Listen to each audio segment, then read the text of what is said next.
Welcome to the Way We Capture podcast.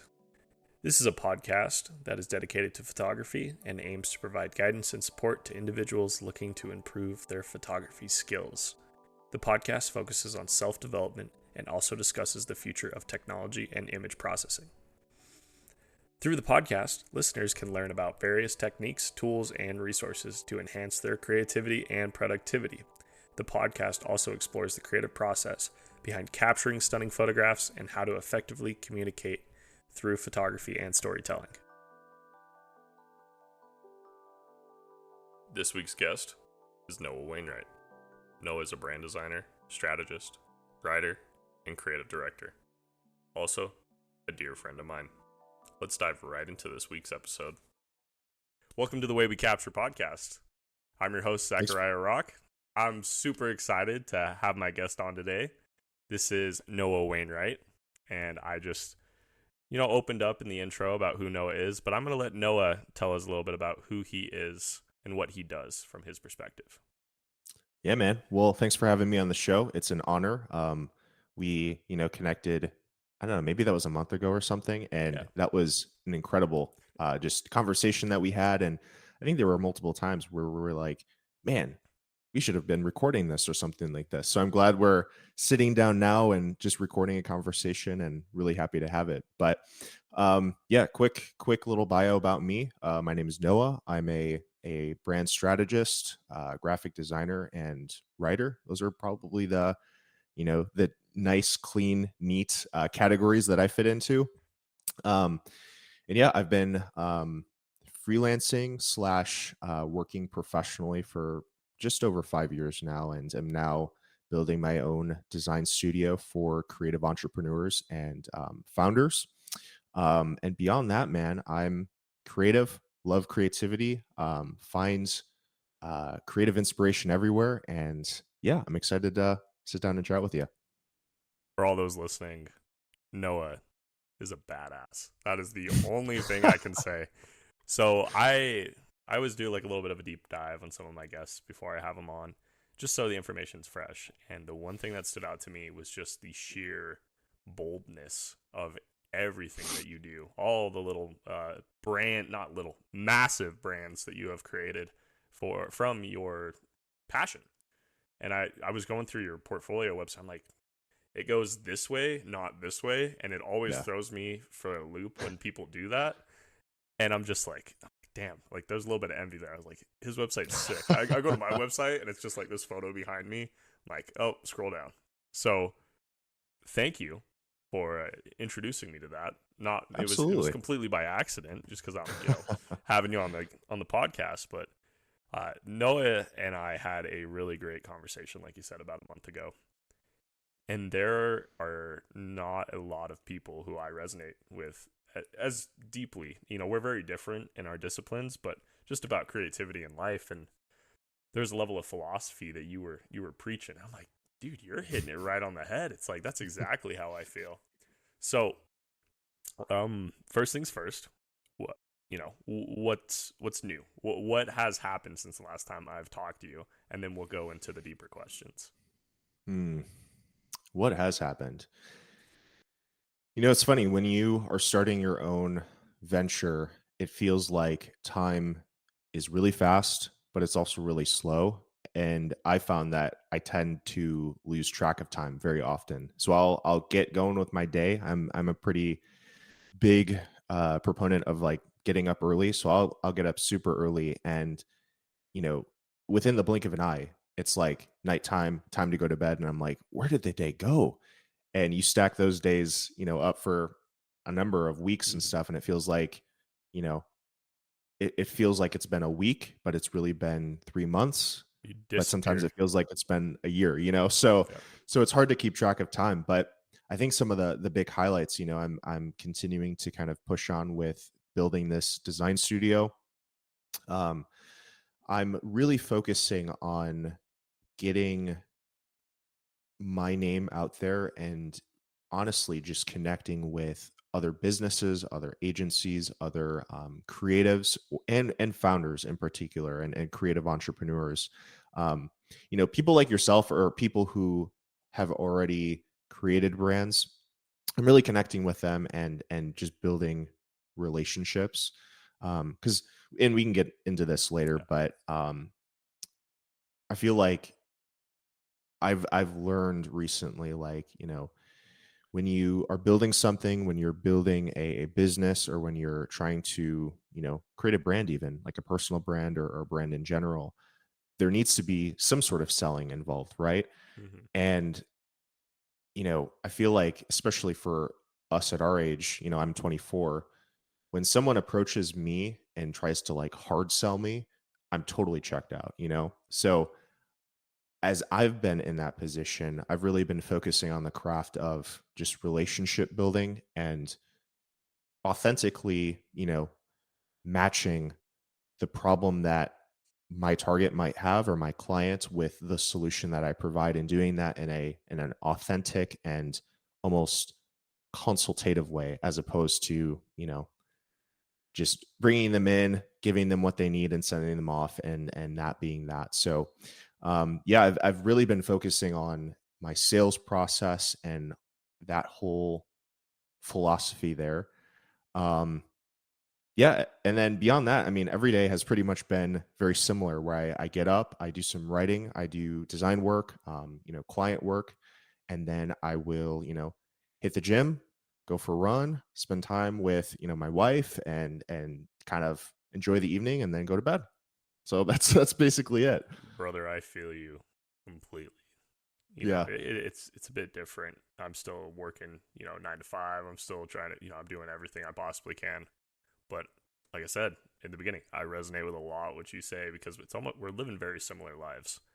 And this whole month, it's been just been crazy. It's just like went by in the blink of an eye, and that's how I felt last month. It's like, oh, Mm-hmm. it's already over. It's almost Halloween. Like we're I getting know. towards spooky season, or we're in Yeah. spooky season, and then it's like Thanksgiving, and then Christmas, and then it's like, oh, New Year's, and now what's your goal for the next year?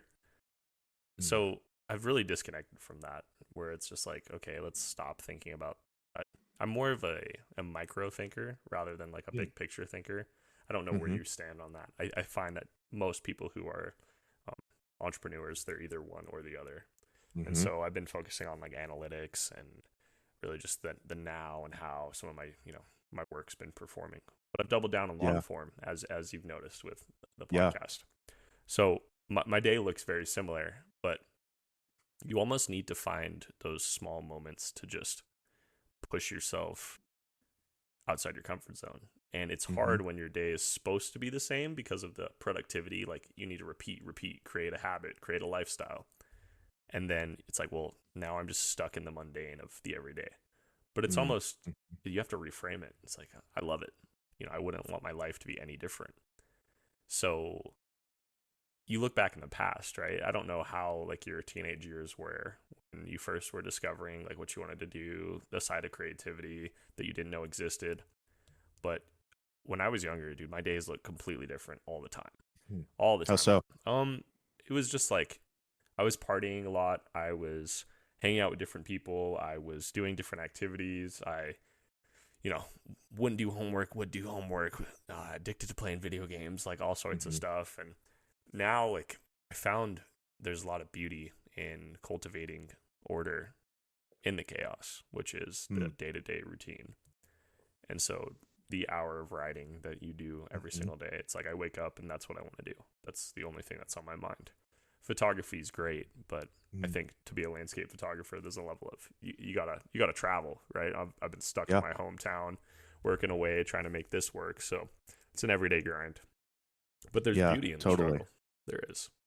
There is, yeah. And even connecting that concept to landscape photography, someone could look at a landscape or an image and say like, "Oh, cool," but it's just a mountain or whatever. Hmm. But when you dig deep into that and see the nuance and almost the artfulness behind that image, it starts to unfold and it starts to grow and give you more meaning and speak to you in different ways.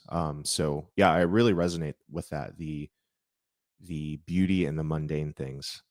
And you got to grow.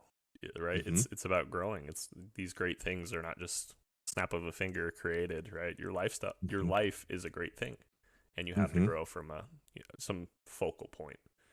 Yeah, But always. you know, enough about that.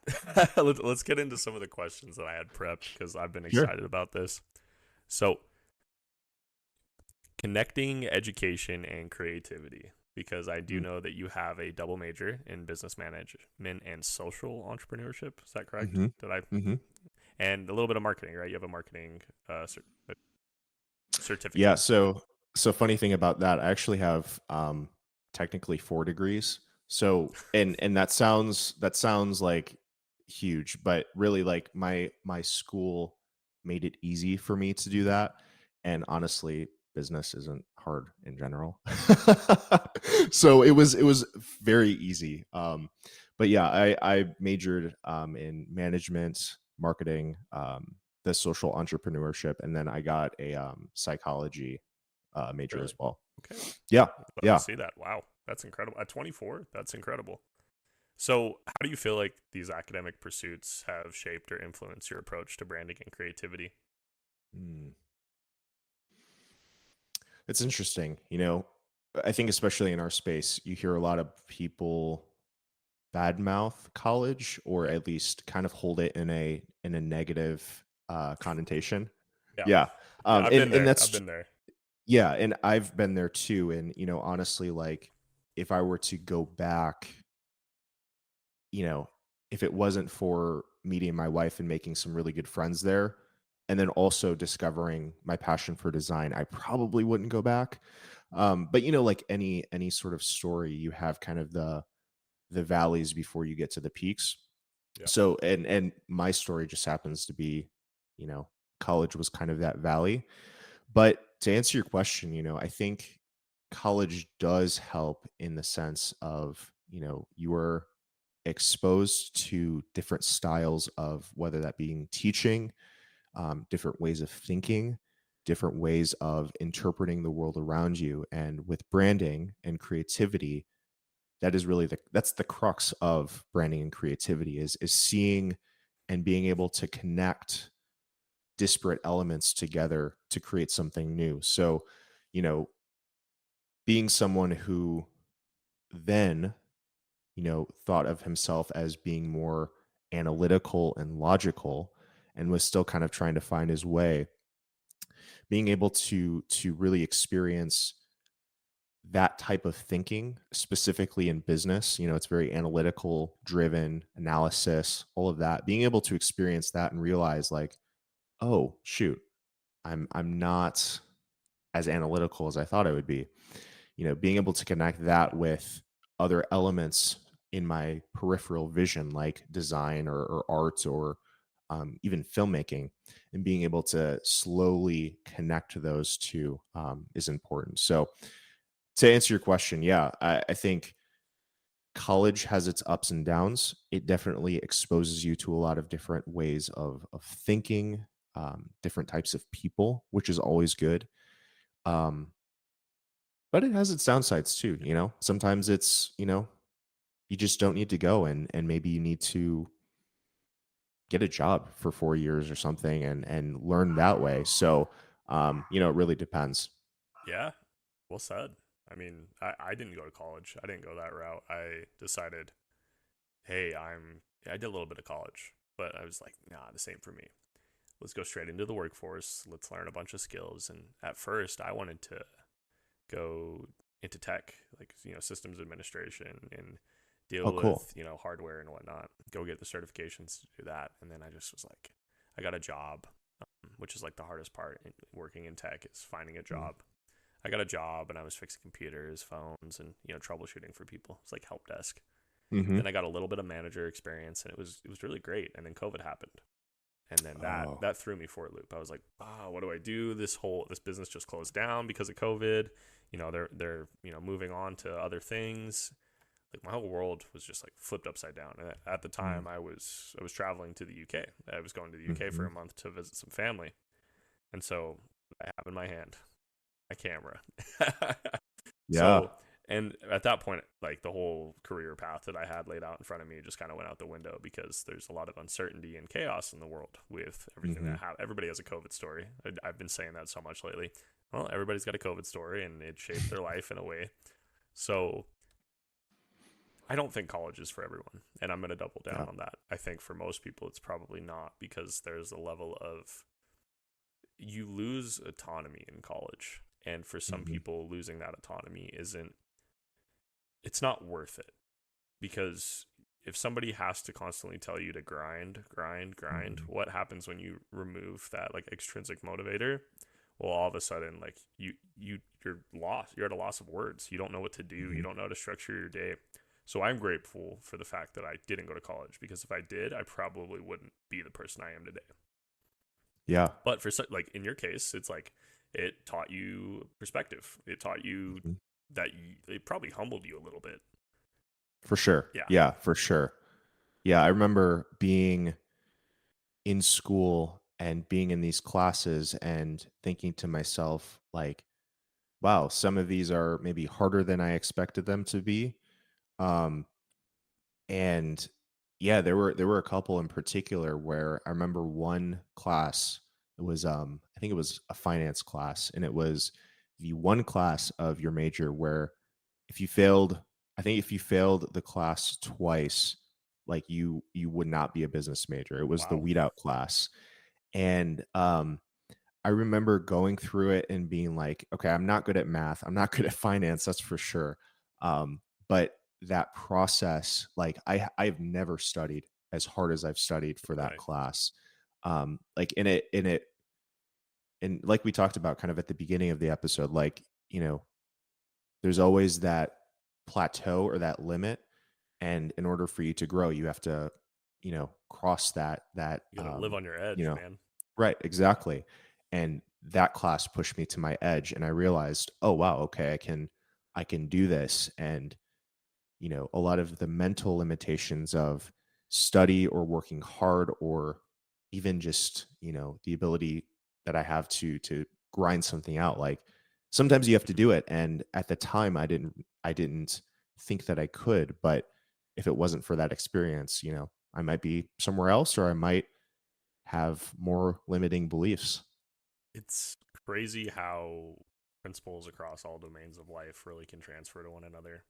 I mean, for Mm-hmm. sitting here and staying consistent, right? And this creator economy that we're all playing a massive game in, it's really easy to get like disheartened, right? Like Mm-hmm. demoralized. Like, oh no, like my engagement fell off a cliff. Nobody cares. Like nobody talks. Like nobody is. It's almost like the victim mentality that's like pops up. It's like nobody cares about my writing, right? It's like, well, you just got to keep going, and it's Mm-hmm. more of a endurance race than a sprint. So running, back to that because that's where we're gonna connect on Yeah. running. Recently I've just every single day it's like progressive overload, like more distance, no matter how much pain I'm in. No, because it is a limiting belief, like how far you can Mm-hmm. actually go. And I think in business there's this, well, it's like, oh, how do I make $10,000 a month, right? All the growth gurus are spewing that bullshit from the bleachers. Sure. And there's a level of like, the money is important, but it's not everything, right? Mm-hmm. Eventually you're going to fall off a cliff. And I think the number one problem I see with a lot of creatives is they don't know how to get to the next stage of their journey Hmm. because they're not doing the things necessary to like revitalize their creative energy in their pursuit. Hmm. And by saying that, I mean, there's some people I see a lot where they're so obsessed with the act of creation and creativity that they're not taking care of themselves mentally, Hmm. physically, through nutrition. Their sleep is, messed up. They're maybe using, drugs or other Mm-hmm. substances to maybe get an edge, or they believe they're Yeah. getting an edge. And very much like I am a Huberman straight edge. I'm a part of the Huberman straight edge cult. So, when people are like, yeah, like, I like partying, going out and drinking. I'm like, well, that's awesome. I'm not going to condemn you, but that's not for me because that Mm-hmm. affects my creative process. Yeah. But to sum it up, like, um, I always see people who go the academic route not take care of themselves. It's very small. It's a small Hmm. minority of people who actually take it and take it seriously, but to a lot of people, it's a joke. because it's not, maybe not their money. They don't realize the extent of, this is responsibility. This is like your future on the plate. And if you do it right, like you can really set yourself up. And Mm-hmm. so at the person I was back then, I'll be honest, dude, no, I would have not taken it seriously. I would have slacked off. I would have not, done anything correctly. I probably would have just wasted money, because most people, they are not in alignment with their curiosity. Hmm. So that, I think that's a lot of the quote unquote NPC mindset that Sure. people run into. But it's great when I do talk to people and they're like, they almost have so much intention with their day and how they're going to pursue the next few goals before the goalpost moves. Right. Right. I'm curious, what do you think from, an outside perspective? Like, why do you think people don't take that seriously, or don't take maybe intentionality as a topic seriously, or intentionality Yeah. for their lives in general? I honestly think it's because most people just want to be handed things. I mean, I Mm-hmm. have a lot of close friends from, they're like my day ones, right? And it's really hard to try to motivate people into doing something that's good for them. Mm. Like, unless there's some sort of reward, right? And even then, a reward that causes pain in order to get the reward is not worth it to a lot of Mm. people. And Mm-hmm. so I find that a lot of people understand what they need to do, right? Or it's like overconfidence, right? Because there's something with the masculine energy. It's like, well, the men who are not doing what they need to be doing in order to, get to the next level up, progress their life, make more money, or, improve their living situations and their health, they always say they know what to do. But if they actually did and if they had that clarity, wouldn't they act on it? So is it like an issue with them being able to execute, or is it an issue with their mindset and their overconfidence? So Hmm. it's kind of all, I'm all over the place in this conversation, but that's like my whole business model is like, I want to teach people to gain clarity, to become more productive, to improve their creative life and other Cool. aspects. Yeah. No, that's huge, man. That's huge. Like, yeah, it's, I mean, I've struggled with it too. Mhm. I think we all have, and that's just Absolutely. like, that's a part of the human experience. But I wonder what, and maybe it's different for everyone. Like for me, yeah, I don't know what it was. Because like I loved video games. I loved just kind of Yep. like chilling out, watching Netflix, hanging out with friends, all that. And there wasn't necessarily a driving force behind my life. But I'm curious what that was. And maybe it's just a buildup of many, many things over the course of years. And before you know it, kind of that drive is dead. And you're just like, it's like you're one of the people from Wally or Yeah. whatever, where you're just like spoon fed everything and you're kind Hmm. of catered around, and just maybe wasting your life away, or maybe just you don't know. But yeah, that's cool that you've kind of made it your mission to help people find that and then unlock their creativity. Well, That's super like you cool. said, we've all been there, man, and I struggled with Yeah. that. I didn't pursue my curiosity, and it's bitten me in the ass numerous times of like that feeling of regret. So with curiosity, and I'll go back to it, I just find that most people are naturally curious, like they Mm. are, but they're just not. They just believe that it's stupid because it's almost like what's been programmed into them. It's like a limiting belief of like, oh, Mhm. like who am I? Oh, I can do that. It's like, yeah, Mhm. you can do that. This is your life. You got it. Nobody gets to decide how you live your life except you. And Yeah. when you tell people that, it's almost like they operate out of really negative emotions. Like a lot of people operate out of shame, or they Mm. operate without shame, right? There's a balance in between that. In order to be Yeah. bold, you have to have a level of shame, but you can't have so much shame to the point where like you're just not going to take any action because you're so scared of what other people think. Right. Yeah, that's interesting. I like what you touched on, where, oh gosh, you said it really well, where it was like, um oh, I kind of forgot it, but it's basically like the essence of it was fail or embrace that pain or that fear of failure to then move on to the next step. And for some reason, I don't know why it popped Find into my freedom head, but from failure. right, Yeah. exactly. Yeah. Um, like I thought of like I remember being younger and first starting to work out and seeing a lot of guys deadlift. And I remember trying to deadlift and then hurting my back. Ooh. And that was kind of like, okay, I'm gonna step away from this. Not cool. And I was scared of going back to it. Um and over time, like I slowly got back into it, but there was a plateau where I couldn't lift over a certain amount of weight.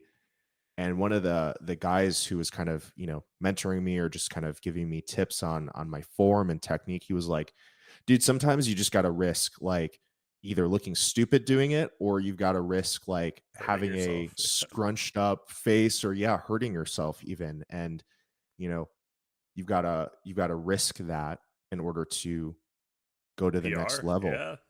Right. It's And real, I man. did it. And it's good advice. And again, it translates to not only lifting, but it translates to whatever craft you're a part of, whether it's Mhm. design or photography or writing. Like Being a solopreneur, sometimes you just anything have like to, that. yeah, sometimes you just have to like fail consistently. Um, Not to get too off topic, but I just read a autobiography by James Dyson.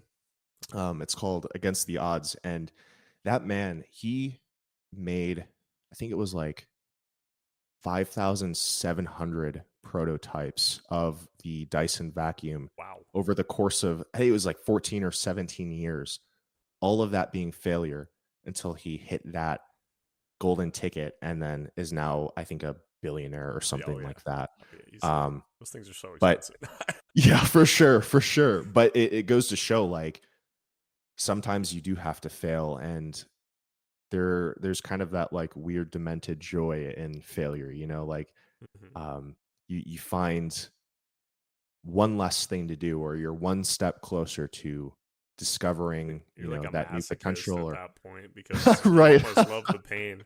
And I've Yeah. been called that by some people. It's like, I always love to say I work 7 days a week, like no matter what.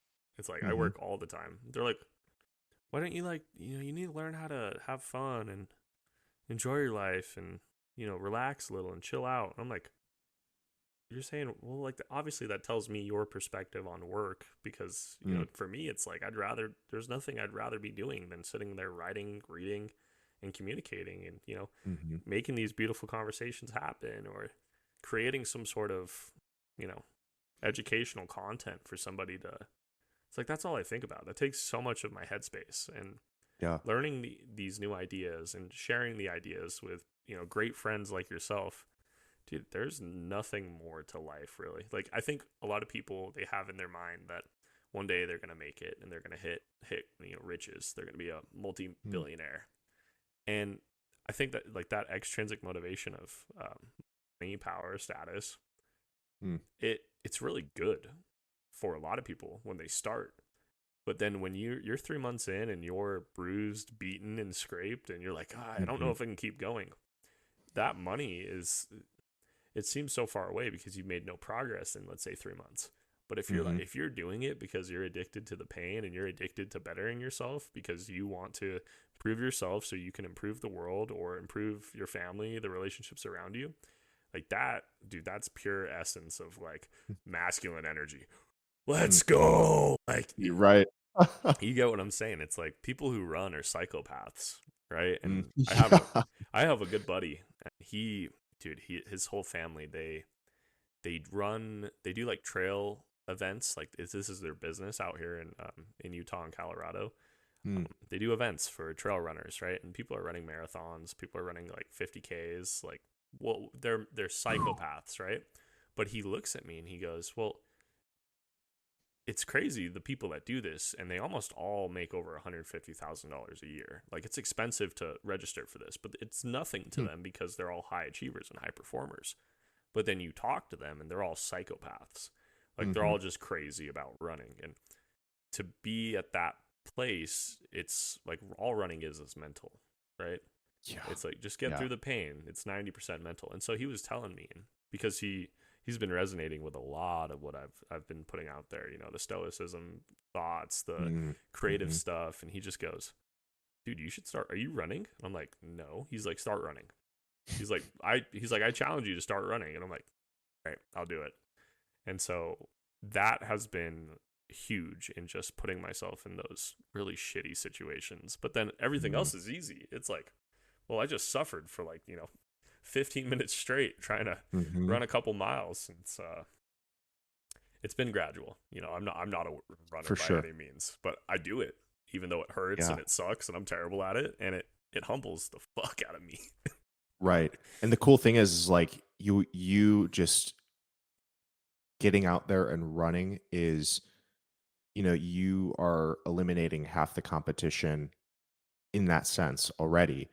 And, day by day, you practicing the discipline of running and you breaking those barriers, whether it's just a small little barrier over the course of a year, 2 years, 5 years, 10 years, you're going to be in a whole other universe of, you know, discipline, Oh yeah, mindset. I'm sure that, running opens up, just creativity in your brain. So like, different ideas it's for sure. It's putting you in right. a Yeah. different state of Yeah. mind. So there's a level of like, this is good, this sucks, it's good, and then honestly, the biggest thing with that is my running or my sleep has improved. Have you noticed that? It's like Oh, yeah, when for you're sure. wiped out after a day, you're just like Yeah. Oh, slumped in yeah. your chair. But so what are we at? We're almost at 40 minutes here. I'm gonna ask you Oh my gosh. maybe a couple more questions because we're just flowing Sure. with this conversation. Back to the time just passing super Oh quickly. my gosh. Yeah. But um, so in fields that demand high levels of creativity, like your brand design, brand strategy, and writing, how do you manage to stay productive without stifling your spark of creativity? Hmm. Honestly, I think it's what I am consuming outside of work Okay. and the rest that I take. So for the first one, kind of what I consume outside of work, like, you know, if you were to categorize my work into, three primary things, it would be like the brand strategy, the graphic design, and then the writing behind all of that. So if you take those three things, I might be working on them for, I don't know, 7 to 10 hours a day.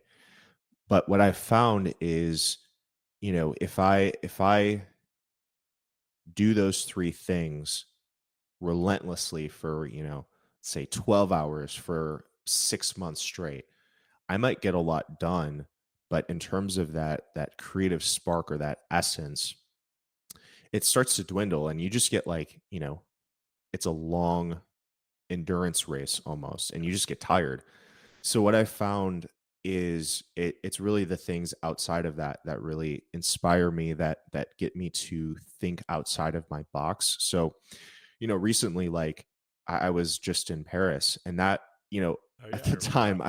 at the time I was like, I don't want to go. I just want to sit down and work. And I was thinking of all of the hours and missed opportunities I would have because I was traveling and because I wouldn't be able to work really. Hmm. But what I found coming back was like, wow, that was a good time to just detach. It was a good time to explore a different culture.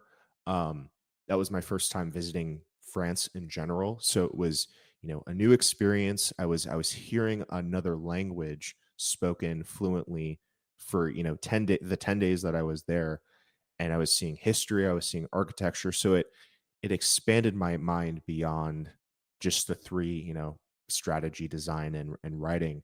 Um, and the same goes for like, when I'm home and I'm just, tired or whatever, I might go for a run, I might work out, I might pick up, whatever book that I'm reading. Love it. Um, or I might watch a film. Yeah. Filmmaking is something that has been surprisingly very inspirational to me. And yeah, I feel like it's Daydream. that. Exactly. Yeah, Yep. exactly. I was like, dang, Uh, is that Adrian coming out? right. Yeah. Oh my gosh. No, filmmaking is incredible. Anything by A24 is Okay. just whew. Love If it. you haven't seen any of their movies, you No, should. I haven't. Um, I've been weird about filmmaking for a long time because of the photography background and yeah, learning how to I'm do all of that. surprised. It for me it had the opposite effect. Like I used to love movies, right? Uh-huh. My dad and I would watch movies, count, a lot of Tarantino, a lot of Oh, Christopher cool. Nolan, right? Like Uh-huh. that's what me and my dad used to watch together. And I love Christopher Nolan movies. They're just like Inception's one of my favorite movies of all time. That really Yeah. makes me Yeah. think. It's like, oh, okay. Um, what happened though is once I dove really deep into photography, I would say I was at like 19 and 20 when I started taking Hmm. all the courses and learning. I could not look away from the DOP's perspective. Like I was more Mm. obsessed with the way they were shooting things, the lights, the Mm-hmm. look, the color grading, the color Mm-hmm. corrections. And for a little bit there, when I started dating my girlfriend of like 3 years, she loves movies. She loves old movies, and we would just sit there and watch them. And I was the most annoying person to sit down and watch a movie with, because I'm like, oh my god, look how they shot that, and it was like stop talking Yeah. in the movie, and I'm like, and so recently I've been watching a little bit more like Studio Ghibli kind of. Mm. I think Mm-hmm. Studio Ghibli inspires, well, one, my girlfriend loves them, and two, it's like Mm-hmm. it inspires me with colors. I don't even, it's just like Yeah. wow, the colors are Yeah. so vibrant and they're in your face. But I've always watched anime and Mm-hmm. anime movies and whatnot, and it's just it's a different culture, right? So they do Yeah. things a little differently, and that's like whoa, okay. It's like I got a lot of inspiration with color grading through video games, right? Like old Nintendo Mm. games, and Mm-hmm. then just like a lot of the new MMOs and stuff like that, and just how they've the colors, some of the scenes that these artists are creating. I'm like, Yeah. it's phenomenal, and it's just for people who don't even appreciate the art. They're just like Mm-hmm. grind, grind, grind, mindlessness. It's like appreciate the art that you're standing in. Yeah. It takes forever to do, and it's beautiful, but yeah. So the active rest, like I'm really glad you mentioned active rest and whatnot because, dude, that I struggle, and I think a lot of It creatives is. struggle with that because your brain. I mean, in this whole, I think like since Gary Vaynerchuk really was just like, you need to grind, grind, grind, right? Because he was one of the Mm-hmm. big creatives in like I think it was like Instagram 2016, 2015, Yeah. Yeah. and we all see it. We're all like, wow, I need to get better. Or like Chris Dews of people are just like, you need to work, you need to sell, you need to like learn all these skills and hustle all the time. And so I'm like, okay, like you get attached to hustle culture in a way because Mm-hmm. it's like a label that people think is makes them special. And so the opposite is in the creator economy. Like I think they're a part of it, but then you start seeing people like Dan Coe, right, where it's like less is Mm-hmm. more, like or Tim Mm-hmm. Ferriss, like the 4 hour work day or work week, stuff like that. I really like because less is more is very vital to creativity. Mm-hmm. But the active rest, trying to flip my brain from like hustle culture to the 4 hour work week mindset of okay, do less. That's hard Yeah. because if I'm taking a rest, sometimes in the back of my mind, it's just like it's not turned off. It's like okay, like Right. ding, ding, ding, ideas, writing, photography, like you're not doing enough. And Mm. so learning, I think that's been my past 2 months really is putting myself so in the state of being present so much in these Mm. encounters or the work that I've been doing and just the focus and flow that allows me to Mm-hmm. be like, okay, you have to define productivity and you have to define, the levels of creativity you're capable of exerting.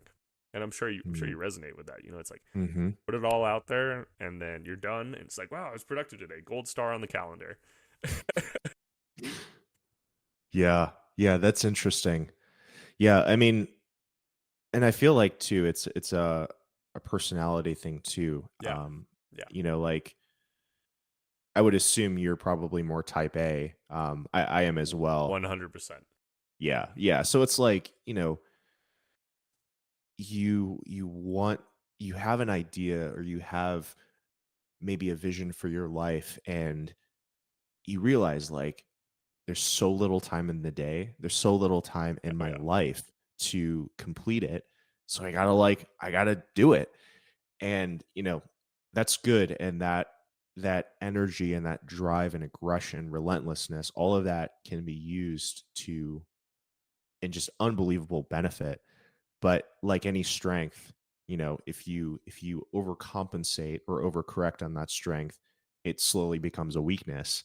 Um, and yeah, man, I mean, That's a it's really interesting take. No, I didn't yeah, think yeah, I about it mean, like that. Yeah. Holy crap, Noah.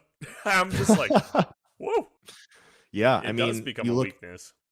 right, right. Like you lose if you're constantly thinking about the future or thinking about your vision, you're always detached from the present. Or if you're always present minded, maybe you're not thinking about the future or thinking a couple steps ahead. So, like anything, balance is a big key.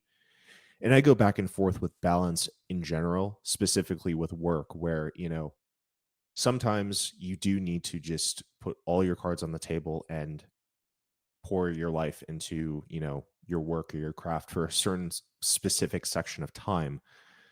But if you pour all your energy and all of your mental effort into, I don't know, photography, for example, or writing, if you're constantly thinking about that and not giving your brain time to reset, recoup, you just burn out. And as creatives, I think creatives are probably more prone to burnout, especially with, the whole, mess of Instagram and social media and stuff, and trying to, I guess, post content kind of consistently. Um, but you just need time to rest and reset and be able to let your brain detach. And yeah, I found even with that, going back to that Paris trip, like I found that disconnecting element where I was just taken away from work, that allowed my brain to reset, kind of open up to new experiences. And I came back feeling a lot more creative. And there were a lot of different insights that I kind of, I don't know if I discovered them while I was away, or if, that time away just kind of opened my brain up to then see it when I came back. But it allowed for a lot of new and interesting creative ideas. So yeah, you know, you gotta work hard and you gotta grind sometimes, but that has to be, I believe, counterbalanced with rest. Yeah. I mean, and that's where the struggle is. That's Hmm. the struggle is being the type A, realizing that you can't min max every area of your life sometimes. Right. And it's like junk weight, junk volume Hmm. of you can't be that productive, right? You only have so much energy, like mental energy, to divert into your lists, your to-do lists, Hmm. the lever moving actions, and eventually it's like, well, let's move backwards. We Hmm. start moving backwards because we're not all there. And I just think it's really interesting everything you just said. Just like, Yeah. And I'm yeah, and glad I you're mean, experiencing it too, because then it makes me feel a little less crazy. When people are like, "Oh yeah, oh yeah. absolutely," it's like, okay, cool. Yeah. And I mean, that's the benefit to, like, just connecting with people like you, or like, Adrian, or anyone Genev, else who anybody who like kind that? of, Yeah, yeah, Genev, yeah, all those people. It's like, I feel like, especially for us, we're ambitious, and we need those other ambitious people to resonate with, yeah, or else we are seen as the crazy ones, or we are seen as the, yeah, like, yeah. people who just cannot stop. And that, I feel like when you spend a lot of time in those environments where you're maybe the odd one out, or you just don't have a sense of community, you start to conform to, maybe like, well, I guess I'll take the weekend Lesser off, or I guess behaviors. I'll, Yeah, right, right. And when you gain access to those ambitious people, it opens up the floodgates, or at least it yeah. opened up the floodgate for me to, You either you need to know, elevate or like downgrade yourself for hmm, the to not be the outlier, because it's crucial to your survival, is the sense of Mm-hmm. community. And so I think that's why it works so well, is because when people are doing better than you're almost like, shit, like, what am I doing in my life? And it forces you to like look at yourself, and it's not like you versus them, it's just you versus you in this situation. Yeah. Yeah. And that's hard to let go. I have a sticky note that's like written on here, and it's just patience is key to your relationships, because patience Mm. is your ability to sit and realize I am Mm. not doing enough, or I am doing too much. I need to Mm. rest. So with Mm. relationships are a two-way street, right? We can sit here, engage with each other back and forth on Twitter, but at the end of the day, if like I'm putting in more effort and you're just like ghosting me and whatnot, like, we live in a world of instant communication now, Mm-hmm. and sometimes people overstep that. And they're like, well, why isn't he responding to me, or why isn't this person responding to me? And it's like, why do you believe that you have instant access to this person 24/7? Yeah. And so the level of patience that I have is, whenever people take forever to respond back to me, I'm like, it's not about me. Cool, you respond to me whenever you want. But then Mm. I see the flip side, where people are truly offended by it. And so patience, doing hard things, being aware of your reactivity to all of these relationships that you have, like just not letting Mm. it affect you. I mean, it will to some extent, but you can control your actions, your behavior, your mindset. And like, in the social media world of our art, we're putting our art out there to be Mm-hmm. consumed. And I don't think human beings were created to create in such a way that our art is consumed within a 4 to 6 second time frame. Yeah. I would agree. And that is where the toll and this negativity and the imposter syndrome and all the bullshit that comes with being a creative in 2023 piles up from, is people scroll. People Mm. cast aside other individuals because there's so many, the grass is always greener on the other side. There's always more fish in the sea, but Mm. you don't realize what you have until you lose it. And then we live in such instant gratification that we're basking in it. And so Mm. that's why I think, doing things that don't right away, that don't give the reward right away.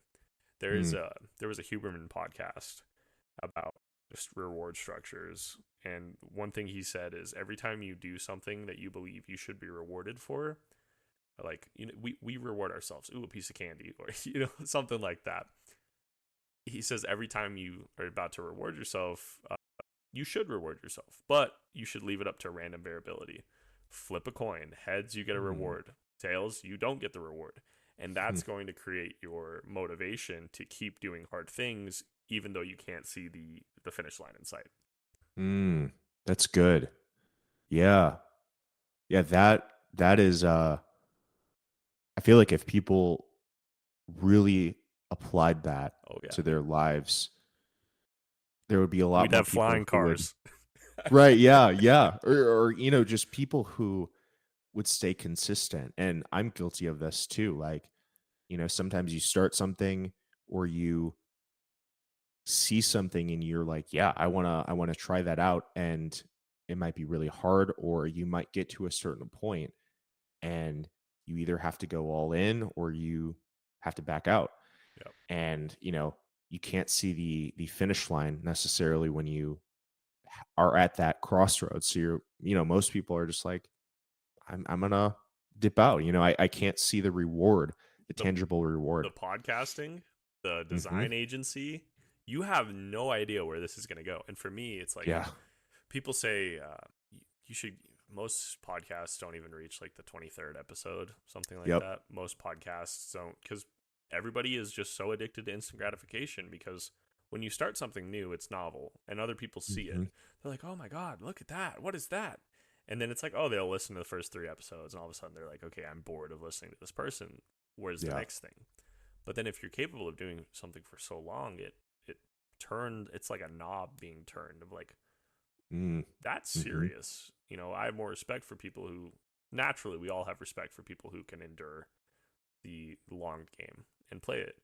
But with a design agency, dude, that's uncertainty, right? Like, if you're doing that full time, you're venturing into the unknown. The moment, Mm-hmm. like, all of your clients could disappear in a day, and then you're left with no income. And so that's a mental game more than anything. Mm-hmm. It's like, how far can you keep pushing it? Mm. I applaud you, my friend, for being able to do that, because that is something that crushed me when I got into photography. I didn't go full time with it. I was still part time because I was addicted to a paycheck, and there was a level of security that came from it. Mm. But if I would have went full time with photography and ventured into the unknown, who's to say I would be doing podcasting? But Sure. I didn't. And so it was one of those things where I let my limiting beliefs control the outcome, and it Mm. really messed with my head. So everybody listening, a round of applause for this guy who creates beautiful fucking websites. Thank you. I appreciate it, Zach. Yeah, Of and course, it's, man. I think the older I get, the more nuance I see in life. And, yeah, I mean, sometimes you try something and you fail at it, or you try something and you lose steam and move on to something else. Yeah. And, of course, it's good to be consistent. Of course, it's good to be relentless at something that you commit to, right?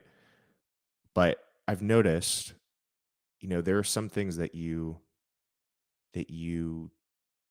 in the uncertainty, or in the personal failing that you have, that might be the door that opens, or that might be the door that shuts, that then directs your attention to an open door that is your life's work. So Well said. I feel like, oops. I feel like um yeah, you just got to try. And it goes back to that concept of failing. You've got to try, you got to fail, and you have to fail in order to find your life's work, or find your passion, or whatever. And then once you find it, full steam ahead, baby. What uh what was one challenge with becoming this person you are? Like, let's say Hmm. in the couple of years that you've been doing, your design work since sophomore year, what actually made you go, I can do this? But you had to overcome a level of difficulty. And maybe Mm. that's mental or physical. Hmm.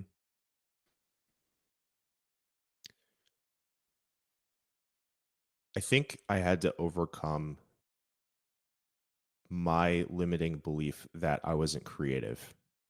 So, for context, in high school, I was kind of like a nerd.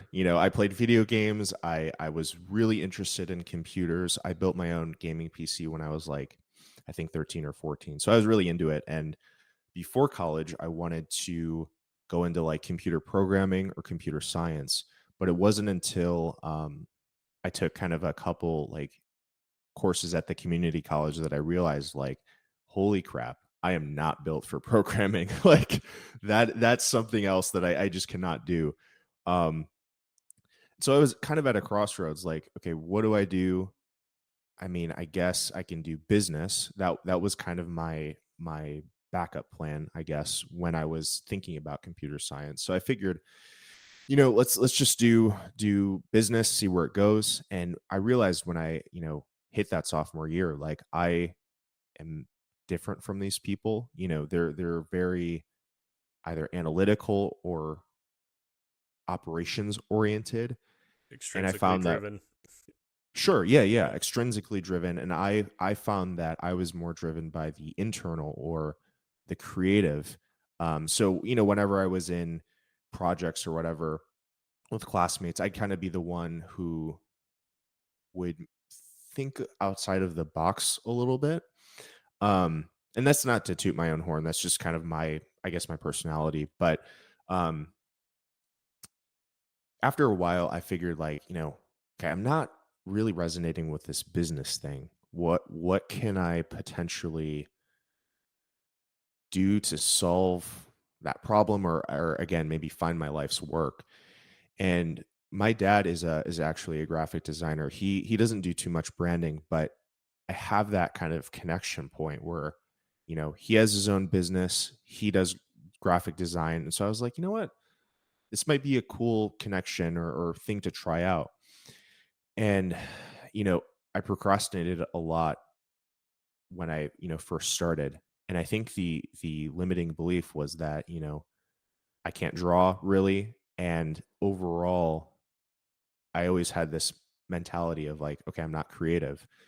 Um, but after, trying and failing and then having a mentor really help me and really help channel my focus and help me break those limiting beliefs, after that, I really started to see myself as a creative and begin to work that muscle. And for me, like, growing up, I would draw, I would write a lot, but I never had that thing that I just did all the time.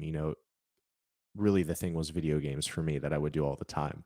Um, but as I've continued designing, as I've continued writing, I realized that you know, like anything, it's a muscle, and you might have limiting beliefs or you might not think that you're good enough, but sometimes you just got to jump over that hurdle, fail, work it out, and like bodybuilding or running or anything, it's a craft, it's a muscle that you build, and over time you break through those limiting beliefs. And sometimes you need outside help, sometimes you need mentors or just a community that supports you, that kind of pushes you outside of your comfort zone. But for me, really, it was breaking through that limiting belief of not thinking I was creative, and then really just going through the process of trying, failing, and learning each time, and realizing that, hey, this might not be my life's work. This might not be my ultimate passion, but I'm going to treat this as if it is. And if something else comes up, then I'll maybe shift. But for right now, I'm going to go full steam into it and treat this like I'm in the game for the next 50 years. That was unfathomably raw. That was raw. Um, Thank you for sharing Yeah. that, because a lot of people are like, I'm inherently creative. I'm more creative than other people. And so for you to take the position of, I don't think I am creative, yet you're doing something that a lot of people can't really attest to. They have no experience creating a design studio, being, I think you were doing ghostwriting for a second there, weren't you? I was. Ghostwriting Yeah. studio, faceless, all of that. And so when I was going through your portfolio, I just go, Noah is the definition of permissionless. He just went and created all these things, and he's just Yeah. like, "Hey, I can do it. Let's work." And so I was really impressed with a lot of the, like, I went through your LinkedIn, and you worked for Artist Decoded, right? You hmm did and I looked at that, and I was like, "Dang, like, he's walking the walk." And so whenever my guests not just talk the talk, but they can walk the walk, my level of respect for them goes, it just skyrockets, because that's really hard to do. We live in a highlight reel on social media of people just, mm talking their shit, boasting, and constantly trying to be something they're not. So when people, like when we do these long form podcasts, or when you're watching somebody on YouTube, or even hmm just live, anything like that, like you really get a sense of their character and who they are. You can't do that in a 5 to 6 second reel or a Yeah. tweet, anything like that. So I feel like the relationship that we have is, it improves the more you talk to someone face to face, and Yeah. there's level of trust that comes from just a conversation like this. So thank you for trusting me with that, because that was an incredible story and a really raw lesson that I think I need to even internalize, because I've also had those thoughts like, am I creative? I can sit there and Mm. spout off about creativity. The photos I've taken, is that really, am I just good at pressing a button, or am I capable of conveying, an idea, a thought, a Mm. feeling? hmm So, wow, I think everybody needs to ask themselves that. It's like, creativity isn't something that's just like this innate skill that people are born with. I think it's a muscle, like you said, it's Yeah. developed. But we're getting closer. I think we're over like an hour now. And so it's just flown by. But Yeah. I wanted to ask you before, we wrap this up. Uh, what in your 24 years of living and throughout all the hardship and the changes and the new ideas that you've built on, what does creativity mean to you in this present moment?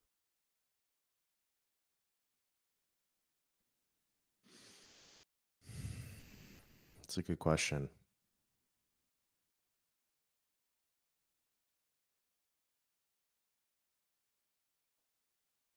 Creativity is finding yourself, is the first thing that comes to my head. So I'll stick with that. I love that, man. Creativity is finding yourself because for me, dude, I was always overlooked, and maybe you were Mm. too, in that Mm-hmm. sense. The moment you feel like you have been seen, because we all want to be seen, especially as a creative. The Mm-hmm. moment you've been seen, and maybe that's been validated through people paying you money for your creative ability to just build something out of nothing, you gain such a heavy sense of self-worth. Like Mm-hmm. that level of worth will really translate into everything you do, and then you push yourself. And so, Noah, our lives are very synchronized, my friend. I am so happy to have you on this podcast.